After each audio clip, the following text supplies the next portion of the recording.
Revista Justiça. Entrevista. Vamos falar agora de um assunto interessante. Mais um assunto, claro, aqui na TV Justiça e também na Rádio Justiça. Leilões judiciais e extrajudiciais. É um assunto que tem crescido, principalmente impulsionado pela possibilidade de você adquirir imóveis, veículos e até outros bens com descontos expressivos. Dados do setor apontam que os abatimentos médios chegaram a mais de 37% em 2025. Mas o que parece ser uma grande oportunidade pode esconder armadilhas, como dívidas vinculadas ao bem, ocupação irregular do imóvel, problemas na documentação e até golpes aplicados por falsos leiloeiros estão entre os riscos enfrentados para quem entra nesse mercado sem a devida orientação. Para esclarecer os cuidados que todo comprador deve adotar antes de dar um lance, vamos conversar agora com o advogado Igor Lopes Assunção, ele que é especialista em leilões judiciais e extrajudiciais, litígios imobiliários e contratos bancários. Doutor Igor, seja bem-vindo à Rádio Justiça. Bom dia. Bom dia, Sérgio. Tudo jóia? Tudo jóia, doutor Igor. Como eu já disse aqui, muitos entram para os leilões principalmente devido aos descontos oferecidos. O senhor acredita que esse é o principal fator que explica esse crescimento no mercado dos leilões nos últimos anos? Sem sombra de dúvidas, essa modalidade de investimento que mais atrai um grande número de pessoas, principalmente por conta do desconto. Então, vamos dizer assim, a pessoa ela compra um imóvel abaixo do valor de mercado e vende pelo valor de mercado. Então, quanto maior o desconto, mais é a atração pelas pessoas nesse tipo de investimento. Contudo, de acordo com a lei, a gente tem que tomar muito cuidado com esse desconto para que isso lá na frente não vire um problema. Para quem pensa em começar a investir, a entrar nesse mercado dos leilões, qual o conselho que o senhor dá inicialmente para essa pessoa? Porque temos até leilão judicial e leilão extrajudicial, né? Eu acho que o principal ponto é entender que só um curso de leilão não é suficiente. Na minha opinião, é importantíssimo você ter a assessoria de algum advogado nesse sentido, porque tem uma parte jurídica muito expressiva nesse tipo de operação.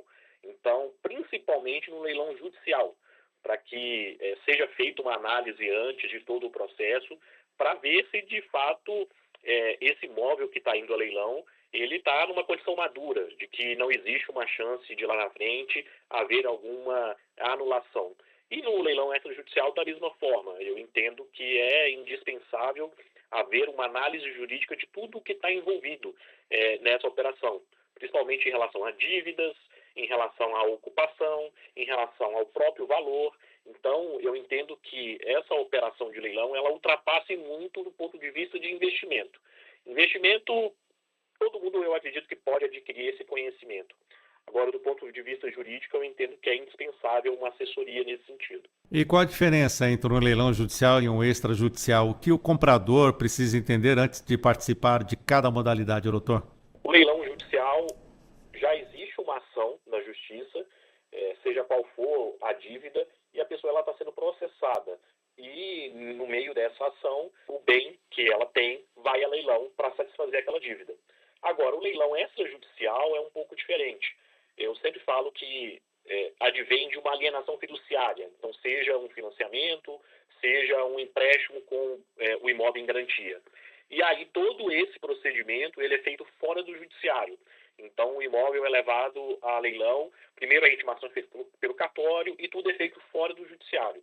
E a grande importância de entender essas duas diferenças do leilão judicial e extrajudicial está justamente nos riscos. Então, toda a análise feita, tanto no judicial e extrajudicial, ela tem que ser pautada nessa diferença. Então, a emissão na posse é diferente, a questão das dívidas anteriores é diferente. Então, tudo aquilo relacionado a isso, seja leilão judicial ou extrajudicial, tem essa importância. Não é mera nomenclatura.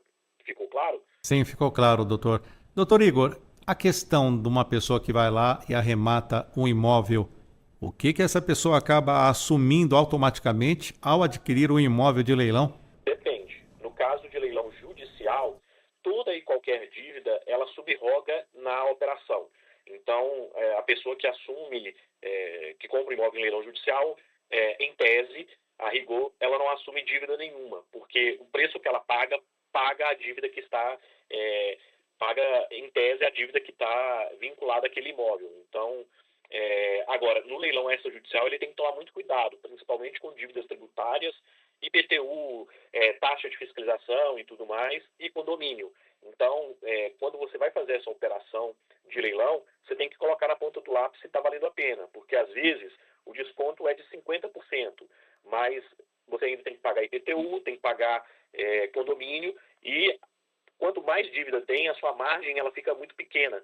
E aí é esse o ponto que talvez, do ponto de vista de investimento, não faça sentido, porque aí você coloca nessa operação imposto e outras coisas, e é justamente esse ponto que muitas pessoas acabam, sem analisar o edital, sem entender quais dívidas vêm junto, acaba fazendo um mau negócio. Então, a importância da pessoa compreender muito bem o edital e quais informações que não podem passar despercebidas pelo comprador, hein, doutor Igor Lopes? Exatamente. Eu sempre sugiro aos meus clientes que não se pautem somente no edital.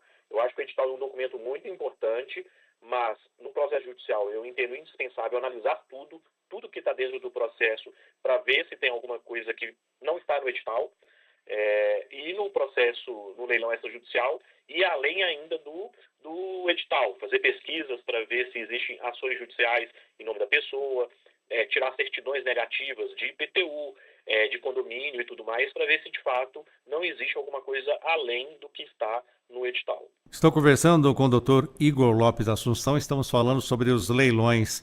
Doutor Igor, falando sobre leilão de imóvel, a pessoa ela consegue saber se aquele imóvel que ela está disputando tem moradores, tem pessoas ocupando aquele imóvel e qual é a dificuldade para se retirar alguém dentro de um imóvel que está ocupado? Geralmente sim, essa informação vem no edital, informando se ele está ocupado ou não.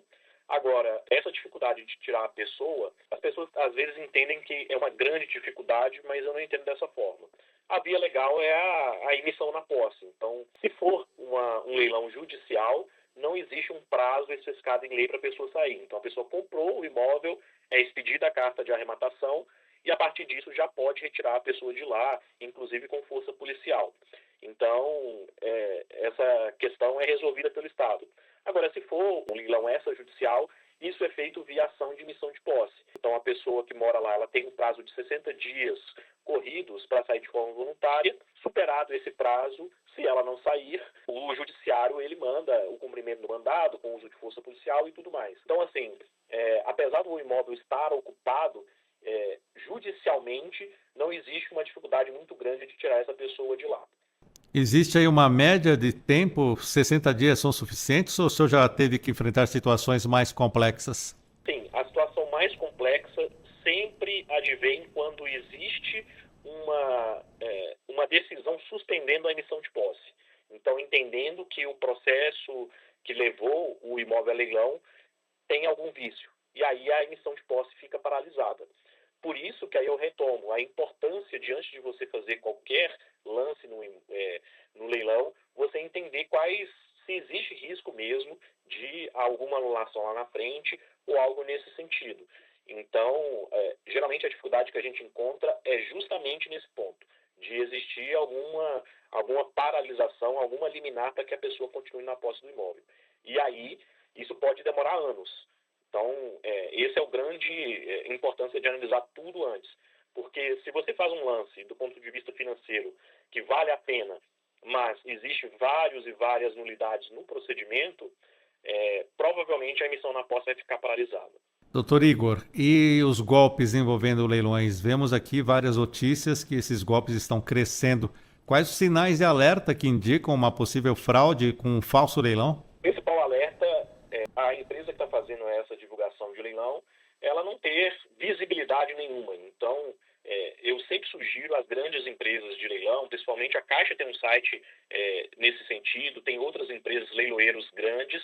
Então, tudo que fugir um pouco disso é um sinal de alerta. Então, eu sugiro sempre fazer uma pesquisa pelo CNPJ, fazer uma pesquisa para ver se o leiloeiro está cadastrado, se existe, inclusive, rede social, divulgação de fato desse leiloeiro perante as redes sociais, porque se não houver, sempre é um motivo de grande atenção para que a pessoa não caia num golpe desse, que vem de fato cada vez mais aumentando.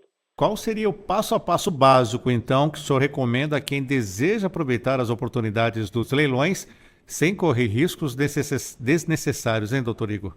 Se for um leilão judicial, quero analisar o processo do início ao fim e verificar que tipo de nulidade pode haver no processo e qual que é o potencial dessa nulidade. Então, esse é o ponto básico do leilão judicial. Avaliar, inclusive, a questão do preço, quando foi feita a avaliação, se houve a intimação correta de todo mundo. Então, no leilão judicial é sempre a minha orientação.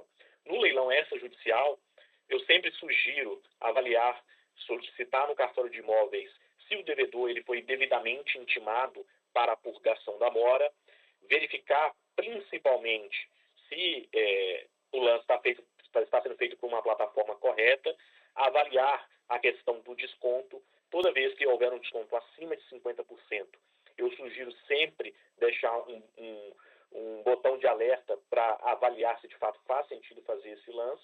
E aí eu incluo tanto a questão do edital, analisar com muita calma. Além disso, a questão da matrícula, avaliar se existe algum ponto de atenção nesse sentido. E, por último, fazer uma pesquisa se já existe uma ação de curso pelo devedor para suspender o leilão, porque ali você vai encontrar outras informações que você não consegue avaliar. Por exemplo, se o imóvel está indo para leilão abaixo do valor de mercado, se existe alguma outra coisa que está sendo alegado pelo devedor e que realmente tem o potencial de declarar a nulidade do leilão.